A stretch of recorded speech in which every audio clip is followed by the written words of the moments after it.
सर्वांना नमस्कार and welcome to Lalita's YouTube channel. या व्हिडिओच्या माध्यमातून आपण जे बघणार आहोत की प्रधानमंत्री मातृत्व वंदन योजनेचं आपण काम करत आहोत. रजिस्ट्रेशन फॉर्म जो भरत आहोत आपण, बेनिफिशरी रजिस्ट्रेशन जे करत आहोत. बऱ्याच वेळा आपली पूर्वतयारी नसल्यामुळे फॉर्म भरता मग आपल्याला लक्षात येते की हे डॉक्युमेंट आपल्याला अपलोड करायचं आहे, हा नंबर आपल्याला अपलोड करायचा आहे, ही माहिती टाकायची आहे. आणि अशा वेळेस मग अर्धा फॉर्म भरून होतो आणि सबमिट करायच्या वेळेस मग प्रॉब्लेम येतो किंवा मग आपल्याला तो तसाच सोडून द्यावा लागतो. आणि म्हणून आपली पूर्वतयारी असणं गरजेचं आहे. आता जो शासन निर्णय आहे त्यामधल्या काही गोष्टी ज्या आहेत आपण या व्हिडिओच्या माध्यमातून आपण बघणार आहोत. आणि त्यानुसार आपली पहिली पूर्वतयारी, ज्या लाभार्थीचं रजिस्ट्रेशन आपल्याला करायचं आहे तिची पूर्ण पूर्वतयारी आपण करायची आहे. आणि पूर्वतयारी केल्यानंतरच आपण संपूर्ण माहिती योग्य प्रकारे भरू शकतो. तर चला तर मग आपण आता बघूया की कुठले डॉक्युमेंट्स जे आहेत. यापूर्वीच्या व्हिडिओमध्ये सुद्धा मी कुठले डॉक्युमेंट्स भरायचे, कशा पद्धतीने भरायचे हे तुम्हाला सांगितलेलं होतं. निश्चितच तुमचा प्रतिसाद आणि तुम्ही आवडल्याचं कमेंट्सद्वारे आणि फोन करून मला जे कळवलं त्यानंतर, आणि काही जणांचे असे मेसेज येत आहेत की मॅडम संपूर्ण कुठले डॉक्युमेंट्स आणि कुठली तयारी आपण करायची याबद्दल थोडंसं डिटेल एखादा व्हिडिओ बनवा, जेणेकरून आम्हाला काम करायला सोपं जाईल. तर आपण या व्हिडिओमधून बघणार आहोत की त्या शासन निर्णयामध्ये नमूद असलेल्या गोष्टी, म्हणजे जे कुठले डॉक्युमेंट्स आपल्याला पाहिजे त्याची PDF कशा पद्धतीने करायची आणि कशा पद्धतीने आपल्याला हे अपलोड करायचं, कारण पूर्वतयारी करणं फार गरजेचं आहे. प्रधानमंत्री मातृत्व वंदन योजनेअंतर्गत मिशन शक्तीच्या मार्गदर्शक सूचनांनुसार सुधारित प्रधानमंत्री मातृत्व वंदन योजना 2.0 राज्यात लागू करण्याबाबत जो काही शासन निर्णय 9 ऑक्टोबर 2023ला आलेला होता, त्या शासन निर्णयामधल्या आपल्याला उपयुक्त 4, 5 आणि 6 याविषयी थोडंसं आपण या व्हिडिओमध्ये जाणून घेणार आहोत की काय आहे. कारण ह्या सगळ्या माहिती असल्याशिवाय आपल्याला फॉर्म भरत असताना ज्या काही अडचणी येतात त्या अडचणी आपल्याला सोडवता येणार नाही. तर आपण या शासन निर्णयामध्ये जो 4 क्रमांकाचा मुद्दा आहे त्यामध्ये त्यांनी जे उपमुद्दे टाकलेले आहेत त्यावरती थोडंसं आपण प्रकाश टाकूया. प्रधानमंत्री मातृवंदन योजनेचा लाभ मिळण्यासाठी लाभार्थी खालीलपैकी किमान एका गटातील असणे आवश्यक. किमान एका ओळखपत्राच्या पुराव्याची प्रत जोडणे आवश्यक आहे. म्हणजे ज्या महिलांचे निव्वळ कौटुंबिक उत्पन्न प्रतिवर्ष रुपये 8 लाखापेक्षा कमी आहे. दुसरं आहे त्यामध्ये दिलेला आहे अनुसूचित जाती आणि अनुसूचित जमातीच्या महिला. तिसरा आहे 40% व अधिक अपंगत्व असणाऱ्या दिव्यांग महिला, BPL शिधापत्रिका धारक महिला, आयुष्यमान भारत अंतर्गत प्रधानमंत्री जन आरोग्य योजना PMJAY अंतर्गत महिला लाभार्थी, ई-श्रम कार्ड धारक महिला, किसान सन्मान निधी अंतर्गत लाभार्थी महिला शेतकरी, मनरेगा जॉब कार्ड धारक महिला, गर्भवती आणि स्तनपान करणाऱ्या अंगणवाडी सेविका, अंगणवाडी मदतनीस, आशा कार्यकर्ते.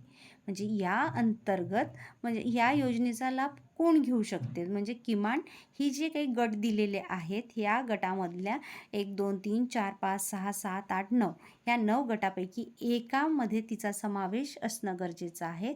तरच ती प्रधानमंत्री मातृत्व वंदन योजनेचा लाभ घेऊ शकते. आणखी एक गोष्ट या ठिकाणी सांगू इच्छिते की जिला 6 महिने शासनाच्या प्रसूती रजा मिळतात ती या योजनेची लाभार्थी नाही किंवा ती या योजनेचा लाभ घेऊ शकत नाही.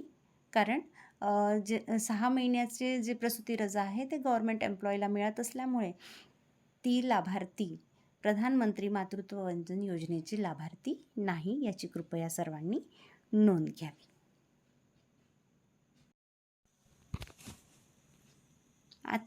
आता आपण बघणार आहोत की जसं पुरावे आपण बघितलेला आहे, कुठलाही पुरावा आपल्याला एकच जोडायचा आहे आणि त्या पुराव्यासहित आपल्याला सोबत आणखी कुठली कागदपत्र, कुठले क्रमांक आपल्याला आवश्यक आहे ते यातनं आपण बघून घेऊया. जसं लाभार्थी आधार कार्ड प्रत किंवा आधार नोंदणी कागदपत्र, त्यासोबत विहित केलेले कागदपत्र. कारण आपल्याला आधार कार्ड मॅन्डेटरी केलेलं आहे, कारण जे बँक अकाउंट आहे किंवा कुठलंही तिचं अकाउंट आहे हे आधार बेस असणार आहे, त्यामुळे ते पैसे त्या ठिकाणी जमा होतील. त्यामुळं आधार मॅन्डेटरी असून आधारवरची माहिती अचूक भरणं गरजेचं आहे. परिपूर्ण भरलेले माता आणि बाल संरक्षण कार्ड, ज्यामध्ये शेवटच्या मासिक पाळीची तारीख, गरोदरपणाची नोंदणी तारीख, प्रसूतीपूर्व तपासणीच्या नोंदी असाव्यात.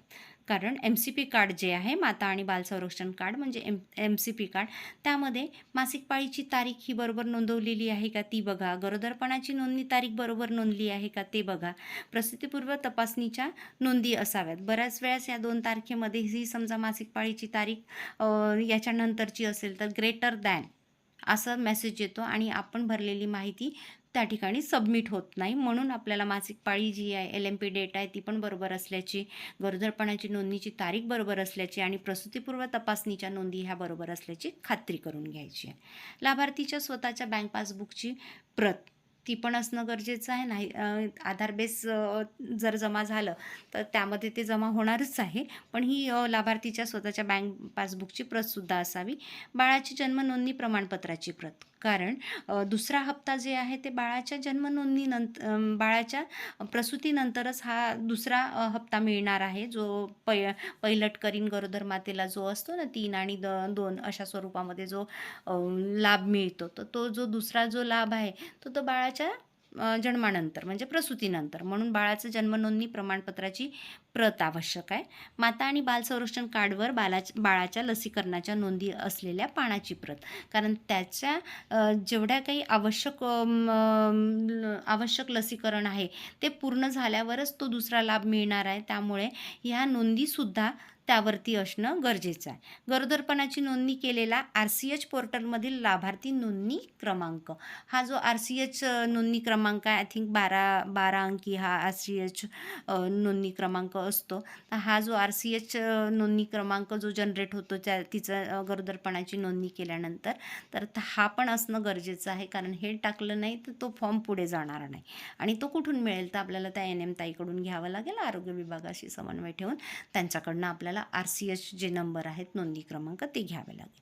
लाभार्थीचा स्वतःचा किंवा कुटुंबातील सदस्यांचा मोबाईल क्रमांक, लाभार्थीचा स्वतःचा किंवा कुटुंबातील सदस्यांचा मोबाईल क्रमांक, खरं तर स्वतःचाच असणं गरजेचं आहे, पण इन केस नसेल तर मग कुटुंबातील सदस्याचा मोबाईल क्रमांक आपल्याला त्या ठिकाणी टाकायचं आहे. आणि त्यासोबतच वेळोवेळी विहित केलेले अन्य कागदपत्र, समजा जसं जसं सूचना येतील, आता पोर्टलमध्ये ती गोष्ट नाही आहे पण मग पुढे चालून समजा आली किंवा काही, तर ते कागदपत्रसुद्धा आपल्याजवळ असणं गरजेचं आहे आणि त्यासाठी योग्य ती माहिती लाभार्थ्याला देणं गरजेचं असून त्यानुसार रजिस्ट्रेशन आपल्याला पूर्ण करून घ्यायचं आहे आणि तो लाभ संबंधिताला आपल्याला द्यायचा. यानंतर आपण बघूया की या योजनेअंतर्गत अनुज्ञेय लाभ व त्याचे वितरण कशा प्रकारे राहील. प्रधानमंत्री मातृवंदन योजनेअंतर्गत पात्र लाभार्थी महिलेची विहित अटी, शर्ती आणि कागदपत्रांची पूर्तता केल्यानंतर तिला पहिल्या अपत्यासाठी ₹5,000, अक्षरी ₹5,000 फक्तची रक्कम 2 हप्त्यामध्ये, तर दुसरे अपत्य मुलगी झाल्यास मुलीच्या जन्मानंतर एकाच टप्प्यात, दुसरं अपत्य जर मुलगी झाल्यास मुलीच्या जन्मानंतर एकाच टप्प्यात 6,000 लाभ आधार संलग्न बँक खात्यामध्ये, म्हणून तिचा आधार बघा मॅन्डेटरी का केलेला आहे, कारण तिच्या आधारला जो अकाउंट नंबर संलग्न असेल तर त्या बँक खात्यात किंवा पोस्ट ऑफिसमधील खात्यात DBTद्वारे जमा केला जाईल. तर त्यामुळे हे आपल्याला खूप महत्त्वाचं आहे. त्यामुळे आधार जे आहे तर तो योग्य, बरोबर, योग्य नावासहित टाकणं गरजेचं आहे. आता आपण पाहिलेलंच आहे की पहिल्या अपत्यासाठी जे आहे तर 2 टप्प्यामध्ये 3,000 आणि 2,000. तर मग 3,000चा लाभ तर राज्य शासनाने अधिसूचित केलेल्या शासकीय आरोग्य केंद्रात गर्भधारणेची नोंदणी आणि शेवटच्या मासिक पाळीच्या तारखेपासून 6 महिन्याच्या आत किमान 1 प्रसूतीपूर्व तपासणी झालेली असावी. म्हणजे पहिल्या अपत्याच्या वेळेस जी पहिला जो हप्ता तिला मिळतो त्या पहिल्या हप्त्याच्या वेळेस राज्य शासनाने अधिसूचित केलेल्या शासकीय आरोग्य केंद्रात गर्भधारणेची नोंदणी, म्हणजे कुठलंही PSC असो, सबसेंटर असो, जे पण राज्य शासनाचं अधिसूचित केलेलं, आणि शेवटच्या मासिक पाळीच्या तारखेपासून 6 महिन्याच्या आत किमान 1 प्रसूतीपूर्व तपासणी झालेली असावी, तेव्हा तिला 3,000चा लाभ मिळेल. आणि पहिला हप्ता 3,000 स्वरूपात मिळेल आणि दुसरा हप्ता बाळाची जन्मनोंदणी, बालकास BCG, OPV0, OPV3 मात्रा पेंटाव्हॅलंट लसीच्या 3 मात्रा अथवा समतुल्य पर्यायी लसीकरणाचे प्राथमिक चक्र पूर्ण करणं आवश्यक आहे.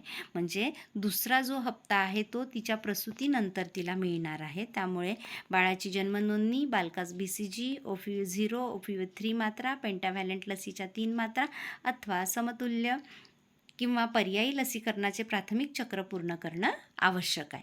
आणि दुसऱ्या अपत्याच्या वेळेस दुसरी अपत्य मुलगी असल्यास तिच्या जन्मानंतर एकत्रित 6,000 तिला मिळणार आहे. तर हे सगळं आपण यामधनं बघितलेलं आहे की कुठल्या म्हणजे लाभार्थी हा कुठला साठी लाभासाठी पात्र आहे, त्यानंतर कुठले कागदपत्र आवश्यक आहेत आणि नंतर आपण जे बघितलेलं आहे की हा लाभ कशाप्रकारे मिळालेला आहे. व्हिडिओ शेवटपर्यंत पूर्ण बघा, म्हणजे तुम्हाला ज्या काही अडचणी येतात किंवा जे प्रश्न आहेत ते निश्चितच यामधून सॉल्व्ह व्हायला मदत होतील. आवडल्यास लाईक, शेअर आणि कमेंट, सबस्क्राईब करायला विसरू नये. थँक्यू.